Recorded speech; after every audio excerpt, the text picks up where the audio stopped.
nonum abapamu adeshimama ene enso da fofra obade ede adom ye na ye fiada ayamomo anase June ne bosome no ne da etoso eyedunkrom ebraso sayemamu amawdo so nsama yabo ano yedi ni nyina etu adehye anim say enwumre nonum ne fa ekase ebomu na ye ka mo say adwumako bi nso adaroma ebebo enachi dom ensemi ebetwa information center wodo no so a no ayefeya Sepenco Junction Dempton Information Center ntentanfidie no so amansa benya bi atie wanya bi enso ahwe na no akire wode wadwenkyere enso aba no aye Facebook live Pent Radio 100.1 anwumre ensam no de bedi mu akotene bi enso eni dom kase womra sebadwafie wonso akirem de ntia eye Blasters Camp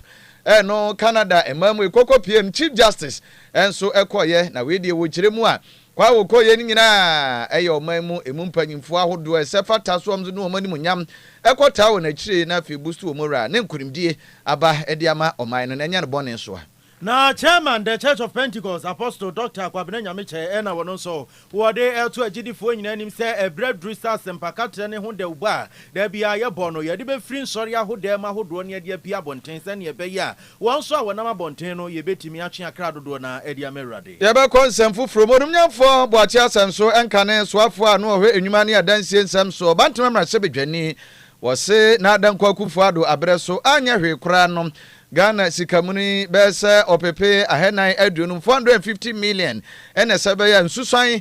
nutwifa asase ne emikire flood no wode ewuramu na dom kuma womu womra sebedwam womu se womu de adesrade ato Ghana mampanyin His Excellency John Dramani Mahama nim sa bandada ne breso agenda 111 ya wo hyase no hospitals ahodo a wo hya ya wantimi anwun ke be yanka ben yi won hwe se wo be wieri nyina adesmama we ani afro bi edika ne di tie ne aboa no yanwumre nonum ne fa ekase abomu aye sema enso aduasa na se donhwerefa ye hyiam ne de nsemi adamo na yemfa sedan bi emfa mo hidden spice no no dairy powdered milk na eno no aye special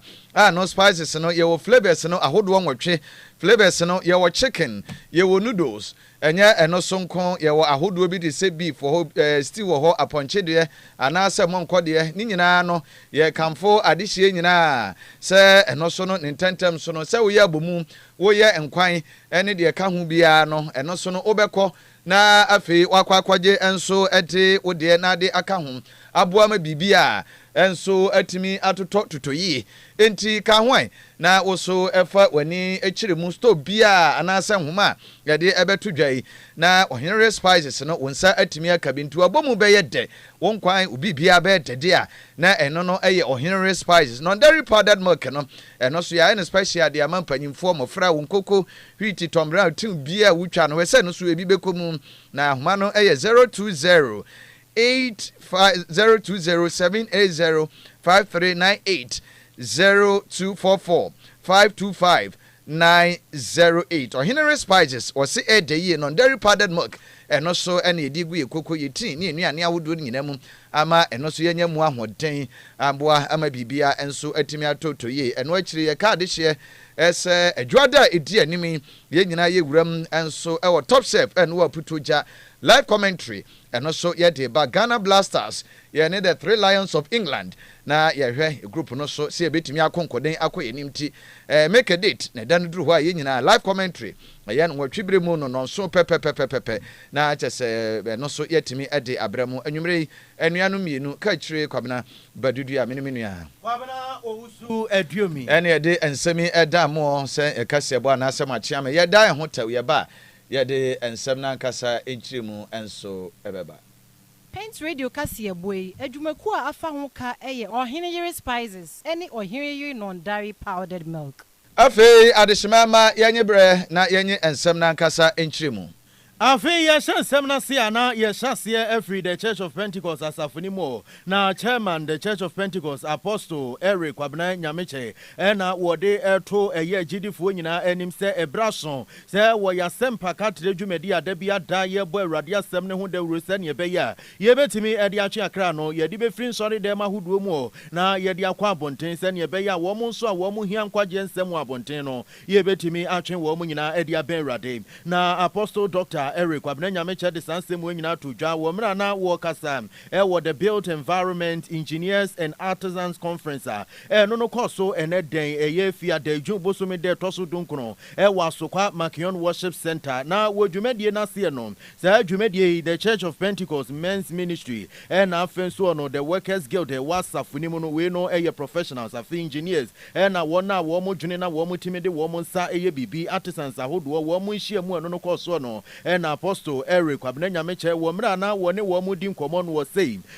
wo mo nhia mu a wo mo nhia mu wo mo nsam a wo mo kanyina ene se wo mo betimi ato wo mo ho asi ho na Awurade asempa ka ho dawuro no wo mo atimi abo na Apostle Eric Kwabena Nyameche wo ne nkasa ye mu bie mu no na no wo de to wo mo anim se wo mo hwe se wo mo nwuma ahodo mu no wo mo ebeti asem na wo mo nkansem no na wo mo fa nyame asem na se asempa ka tre dwumedie no wo mo fantena ensori mu nko na emu no bia ya ahodo a wo mo ye adwuma so no wo mo bebo nsempa ka ho dawuro se ne be ya ebetimi age afoforo na de wo mo aben Erade. See, God's method of evangelization, when you are born again, you are not reached to heaven. You are not just carried to heaven. The only person that had that experience maybe was this man who was by the side of Jesus on the cross. But when you are born again, you are sent back into your sphere to influence your sphere. Now, when you are born again and you are an engineer, it is an advantage to the kingdom of God because you become God's hope for the manifestation of his glory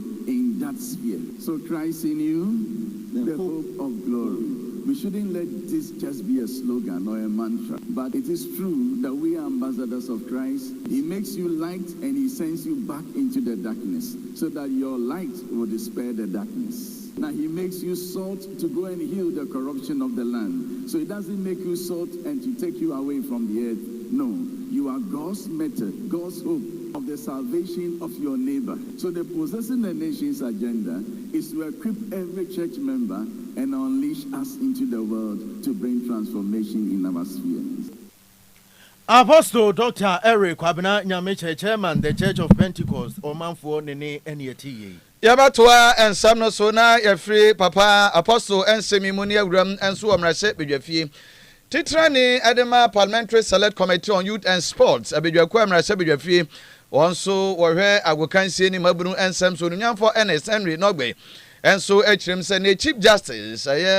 CJJ Justice, for Bafuboni. Any blasters, one Campua, and no, Ewa Canada. Ghana this year, who once one Mampani, Abedi, Chili, or Bapani, Professor Nana Genopoko Ajima, when you know will be no tomb for say to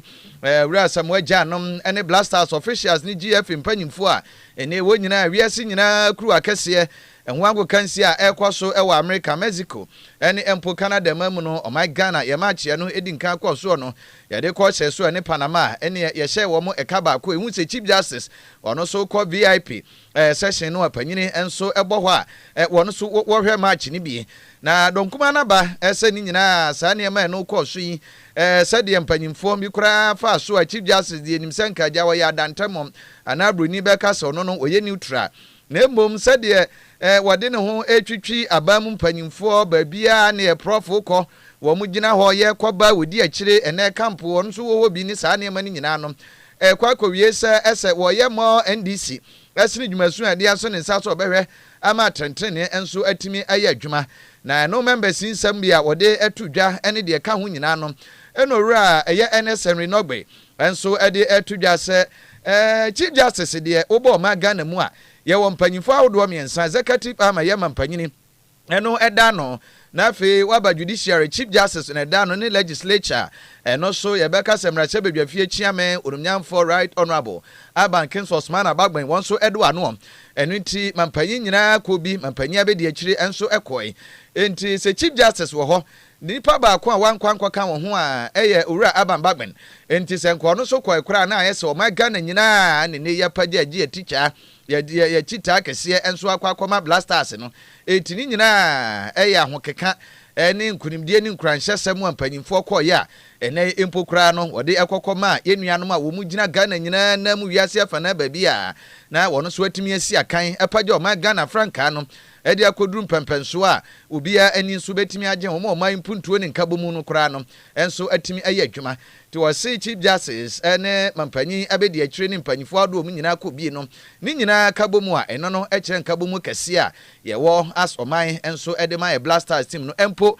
ye matches ahodo a eno edi anim no Orunyamfo Ernest Henry Nogbe ne nsemo a wodi to dwa bi enie. The Chief Justice being part of that entourage, for me, there's absolutely nothing wrong with it. We have three big personalities in this country: the President, the Chief Justice, and the Speaker of Parliament. The Speaker of Parliament would have also been there. If he had the opportunity, the laxity of time to go there, if time had permitted him, he would have been there. So these are, statesmen who would have to go and cheer the Blasters up. So yes, people might have read some kind of meaning into it, which I am not pretty sure that is something that we need to write on. But the mere fact that the Chief Justice associate himself with the Vice President or went there to also cheer the Blasters up does not preclude him from doing his legal duty. I'm sure people are reading meaning because they are thinking of being biased towards whatever it is, but that is not the case. If there are cases that proves that the mere fact that somebody associate him or herself to a particular lineage does not preclude him from doing his or her administrative work. So I think, yes, they may raise option, but it's just for the optics, just for political games. I'm sure this is the first time you see a Chief Justice in the camp of the Blasters, who should tell you that, in fact, the whole country is behind you. If Chief Justice is there, the Minister is there, the President is there, and the Speaker of Parliament hadn't been there as well, you realize that the whole country is behind the team. Ene a yekotie ye enso eyonumnyamfo Ernest Henry Nogbe ukopie mra shebedwa fia woni yetitrani edema bedwaku a wo hwe emabunu ni agokansie ensem so Parliamentary Select Committee on Youth and Sports ono ene ye won chairman.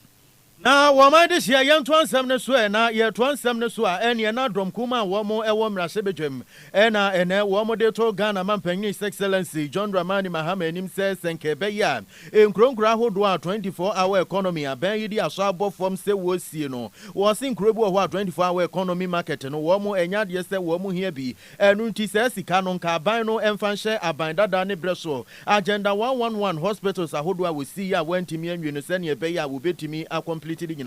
na sansem we nipa wo gina dom kuma na nemu editu dwa onimonyamfo Francis Asenso Boache na ensem we nyina beto dwa wo mra na wo panyini wo kasa wo capacity building workshop a wo mo eyema metropolitan municipal and district chief executives MMDCs ahodo wo nkrampumpuni mantem wo na ranking member local government and rural development wo onimonyamfo Francis Asenso Boache de sansem we kwotu dwa na wo panyini kasa yemu na no wo de tu dwa se wo hwa ban yi na ni so ade no say we be see 24-hour economy market ediama inkronkro ahodo a inkro bi wo ho a edwa no wo mo wo bi dada na nka ehia senka aban no wo be se si foforo diama wo mo nti se sika na aban na ye na adwene se inkrontoa bi a wo mo no wo mo wo dwa na wo sa pese we see 24-hour economy market ni bi de ma wo mo no nka wonya kra na nka se sika no wo mfa hwem se aban dada ne breso agenda 111 ya sabia ahodo a we sisi ya se ya ka nwura mo nwe ni sen ka wo mfa sika ni hyem se ne be ya wo betimi awie ni nyina.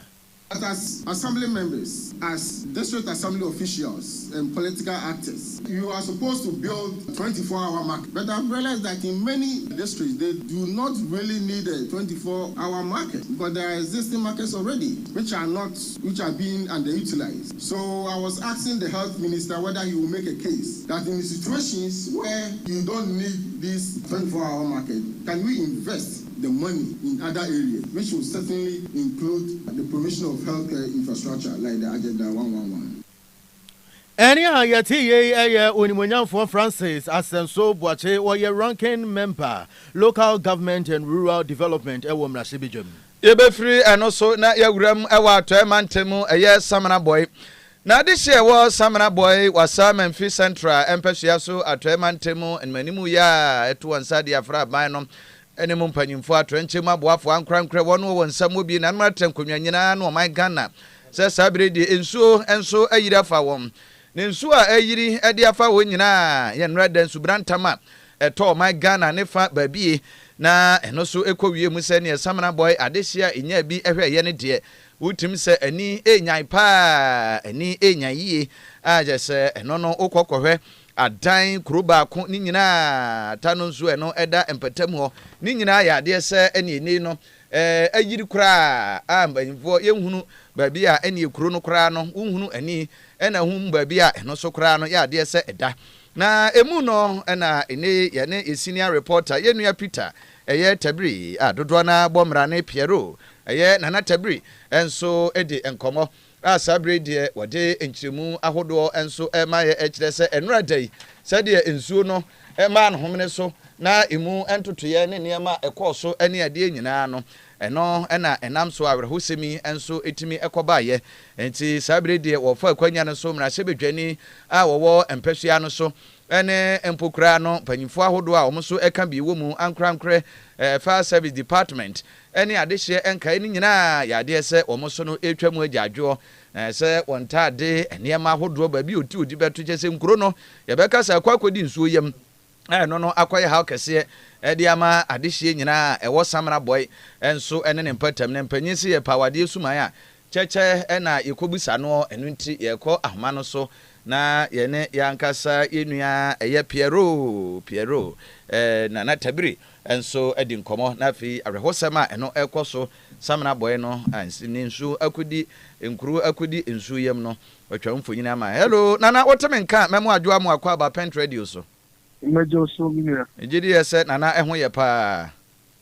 bia ye boko ne onya kura samri ya yego mi ya nsu ide fe ko Kaakyire wa asemo nana we de wadama ya na wama one so kakra de amai we de wadama mpanyisi ye pa wade suma acheche ne ekobusa no wo na aginam samna boy wasa memfi ene ne mpahua so awerehosem a emfonyini ne de ye wa santemantem ne me awodo anya bi ahwehwe na tim sa ne enyan twa ho mfonyini kakra mai ya da si uba be piemu ewo samra boy aiwo amanfi west municipality mu atemantem a na je se ya awerehosem ye pa brisi abo ede na ma brisi ebo samre aboy na ni nyina ne se ochira ena ye na wotwe ena ensuyire sha se samra boy fie asha se eyiri ensu eyiri fa ehonomom na ensu a eda ho eye ensu atano eno ena eda bia honomom na wei ena asha siti ochira which is living day ena ye na wotwe na sha se yema na omo enim se ebetwe we kopem ejoda no de na tese ni nya papa ebra yemia no mo bi mo efie ko omunyuma ewo kromu no nko na tese omunyama nyina ase eno adofo mo bo mo modern se ometimi ayi bebre na bat omunyibi nanso bebre na niema ase ya sabre obebe piemu ewo samra boy ne papa ajadwo ana adofo echa ewo empesua sura na wadan ma wo na wo ho enkuro no samna boy kuro no nko a anase ajane communities bi eka ho a wonso ene ensuyire no wo ho aka wo mu ansori dia oba embiamia ewo ha no ma every poor central gba kuro bia no mpokran ensuro ayi afa emia hodo na jeze eya ho because obi be say edi empo na dis house so kura ekogba ye natural disaster dia na so no utimu say efaba bi mu no tromfo na ne ye boni bia omo ye ebiti say form agudi etuwe utimu say bebe na ejira eno so ana ma die ye hu nei a ye hu because ebi si say da na na mo kura ti and the things here and mo ti sa bi we baba fashion and kwa ye ti say and mo ti ye na tunasan say ensuyire afa ekomu nyina uda mini enko this is samra boy ayeke egbari jumaku a ewo samra boy after the summer test ekura workers 2000 ni achire no sabre machine power omo electricity ma sabre company entity etimi yo munime sabre enso na yi amana kake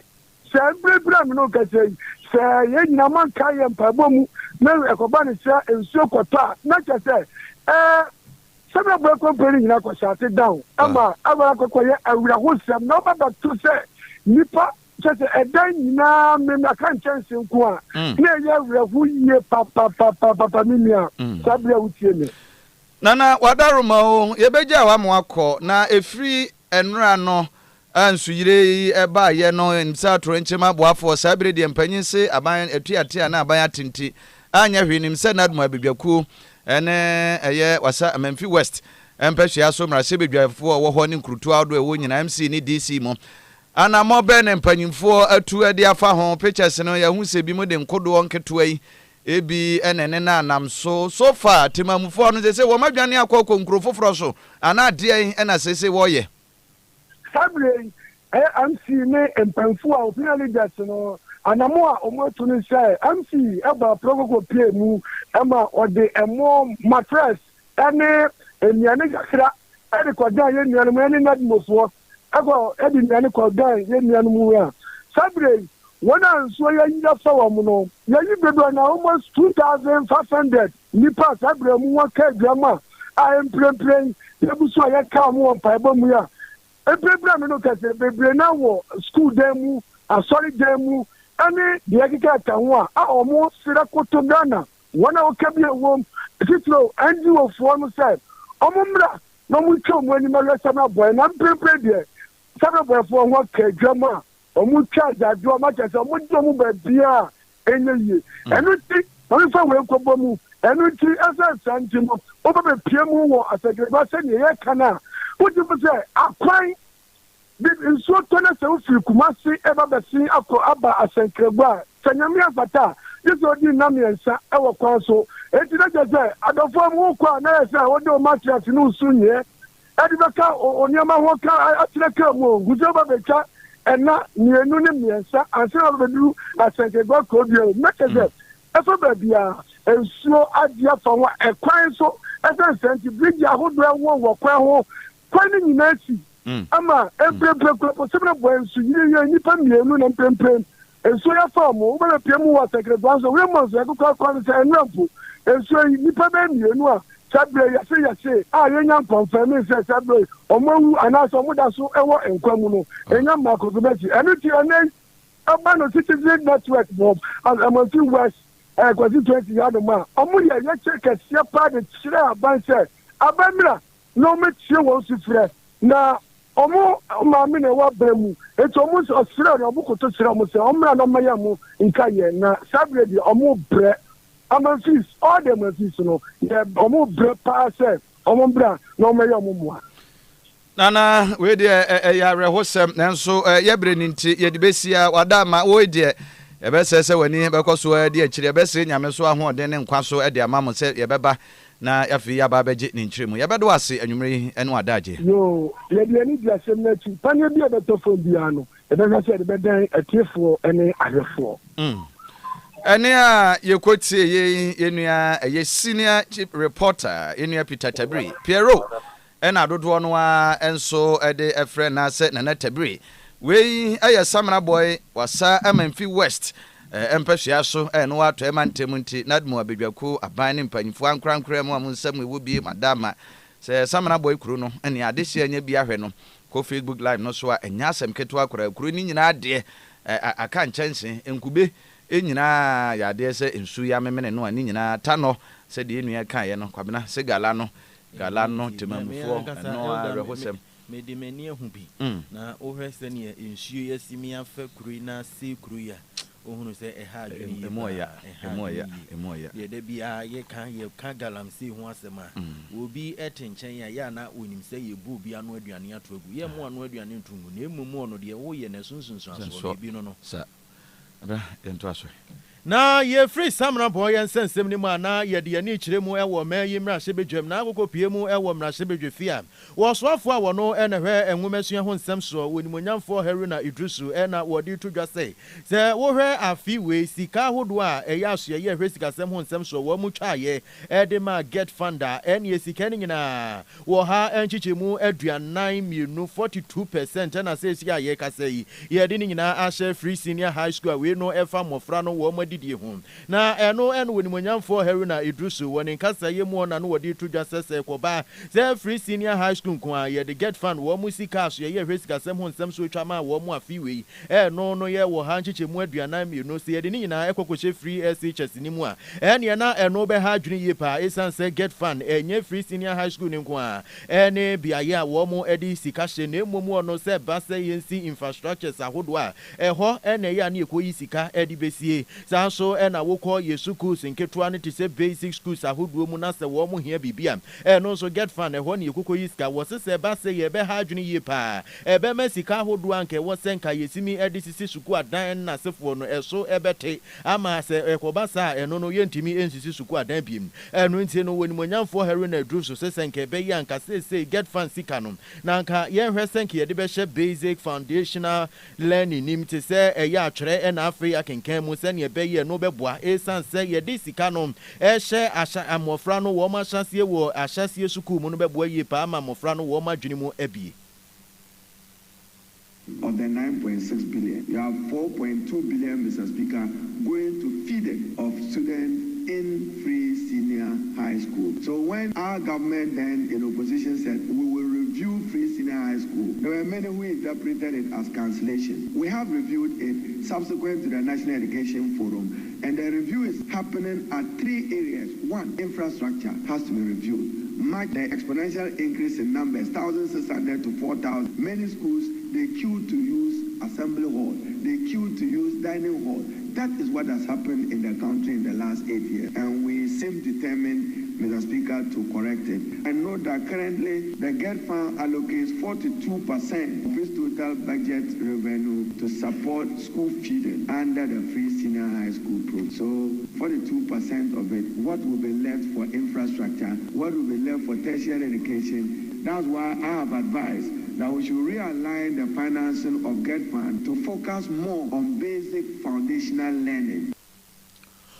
This year, any ayati ye swan for when women see who sem so one also and a yatamali stout and Rasibijani, when we for Haruna Idrusu. Yebewram and so I was Sevilla and war Asante Mantemuna, your boss Sevilla. Ene nensama hodwa eda paso this year nyina enso no edini sebri kunamno ekwowie mu esesewia abanya asabia no so ewo hɔ na wotwetwa mu donkuma ewo mrasebedwafie mu mrasebedwafo nso gba na mom ekopie mu kɔhwɛ ye ba bia empo hospital no abandada ne bre so ono so yeduru ya kyeremu ahamu chichemu be sa duokron kyese edu aka na adokotafo ne mpo anesefo a edu ombekomu adwumafo na ya hyase edi dwuma no eno so aka ne ba bia kuduru no kɔ ewura chenchema ahodo eni nkura ne mutukura ne nkotre ne de wom so agya wanya kampo a wodi matremfi ne nsemi kɔba ye no nsentwerefo adi akyire pa Ghana fo dodo enso akyire wo madwene adi afa ho abamu mpanyimfo ne mpo omo so donkuma na for position fo no eno nam so ema Santema Council na namatra nkonwa wa Santema ntemu enso ba na mo enso kokɔhwɛ sewia ya asabia no eno akyire ene regional minister Mnyamfo Dr. Mwakohene enso edi hu nkomo esere se wadama ene kwamfo anoche nsensem nyina ekwafa sewia de kwaba ye eni mpukra no afari ye military hospital nsensem nyina kwaba ekowie se enipa ebotwi dan kwamfo anoche ya asabia na yenhye dani hospital kese bia no so echena se hokora ye ma manfo eno so ebekɔ hɔ na pe ama kwamfo anoche hu anyi ha no na wo said manimu ya ye hospital akese mienu na akwakodu mpempenso bi said kakra bi nyaka ho a ye bewie dia na ewo se ene mpanyimfo ntantam so timi tu ho anamom na enche bia ne nya ne nte se ene mpanyimfo wo kwa ekwan no ene excavator na simple kra no mfidi egusu a kama woyi na ewura no so a ewo mu ho no nyina mansan hu TV so no ne ye twa no nyina so go na ekwambo ne no so kɔ wo nyina ne mfidi egusu na kɔba asa no adehye wo sewi o made sede e de ato mpanyimfo ani nanan anim ene akyire so no empo wo mu nsem mfidi eba besi so no esere se we de enye ntentem emoa wo mo na no aboa ma hyen kɔba die ene wo so dwumadi awodo a wodie fadwadie ho ntotoye ne de ka wo nyina akwamoni nti no eno so eto enso atimi atwa adehye wo sewi a won so ensem a wode to dwa bi enie Acquiring the Amoya mine, a area de pa, and Yaji. First of all, I down and paying Mahama, then I sipa, was in Yatra, Moya Panama, and a hospital now, Mobile and Osono. I may Yaji pa, near my hospital, me, ma, month for Hontom. Airplane, I take Yache, Sevilla, and then important Munina. See, in Ipa Nam Kawaii to do supply by a Kwana Mujato, at the problem with Billy by. Where Kwan says, yes, and shoot Tokora and intimate Kokora. Do baby, I see a train out of a bed drag, I can it to me from Tenyamia to Manaba, we are kind of come so bad hospital, no, I have my dear. Here, as the Dakas here, and a ma buying. Acquire Moya, my contractor by a bomb by a salvation, why a Kwana. If they acquire a quantity, a doing a middle quiet school by Undaka, a quantity, will be a bit scrum or talker, as was my revenue by carrying yet more quantity. A quantity. A quano until I this year was a we are almost so I said, dear, and one my benedy, a far quamone who be and Ponche show the Guaquama, why ya quano and a quaquaji, Beginaso, na Yahumeta, ya die home, ya bar, ya betray so a young canning in Uncle for Amaso. Midofo a minnu ho agro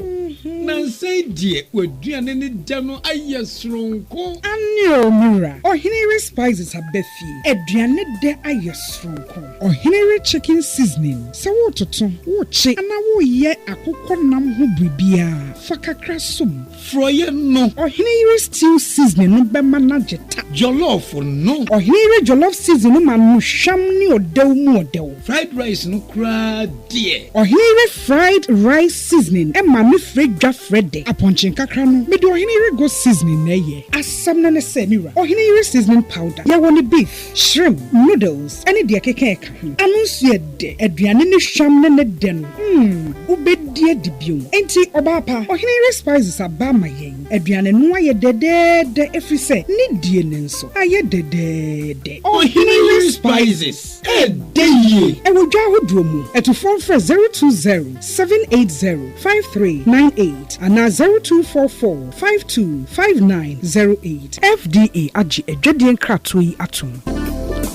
Yabama etiefo nyina akwa babiem na ye to akase bone so na ye de ani kyeremu ewo enkrofo amanso na ye kwankrofo amanso a ene na America brochimemu eho ena ye de ye ni kyere nene amanebo a efri US Department of State eba NSSC wo mu adwumadie bi ba beba se dwumadie wo mu a wo mu efri African countries ahodo ena afenso nkrunkru ahodo a wo mu nyina wo mu pese wo mu de wo mu nie e kyeremu ewo US abrochimemu we no eye visitor visa no se wo pebi na wo pese wo de ko US abrochimemu a ene wo mo senhyehyɛ ya ba ma se wo pese wo interview no se wo mo beye na wo ma ye ne have to no ene na wo atwa $750 fee ene aka wo application ne home na US Department of State wo mo e ba ma ne kyeremu a wo mo se sa applicant ya na say wo mo nyina ehye se adwumadie ya US Department of State na ede ba no eye wo mo pe B1 B2 visitor visa ede aba be pie mu America brochimemu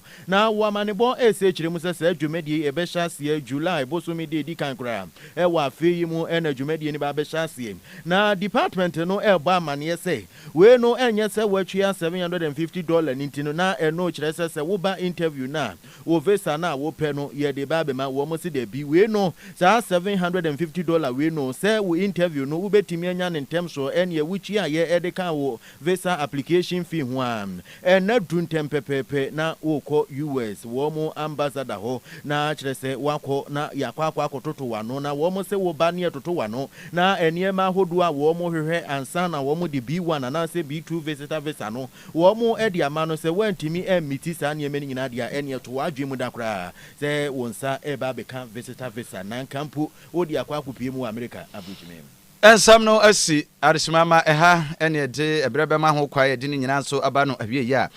yansam edi mu akotene bi majority wo mra hye bedwafi dom kase no wonso kyeremu a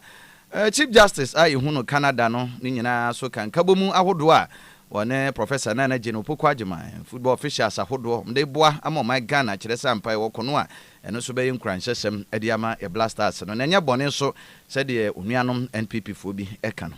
Chairman, the Church of Pentecost, Apostle Dr. Eric Kwabena Nyameche, won also added to a GD4 Yanim say no. Do bre was as empacatri Jumediano, your difference or in Soria who drew near the Piabontain. Then ye beya, ye bet me at your crowd dona. Ya call Samana boy in your Peter Tabri, Piero, and Sutram for Unity Maya, San Ransubranta, my man, Homeneso, no Tano, a Sutano, where you could be actually Samana boy, Kuruni dear. Ene Akan chansi eni nuya se kuruni nyina akudi enso yem na donkuma wo mo wamra sebetwam wo mo so se wo mo de to Ghana mampanyin His Excellency John Dramani Mahama enim se senke be ya agenda 111 abandada ne breso wo si ya wanya nwie no nka onwie nyina Shama we ene afrobia na eka ho ena nwumre enuanu mienu eje adwa ye de ebremu Ensem Information Center ono so enam ne nsa so adehye nya bitiye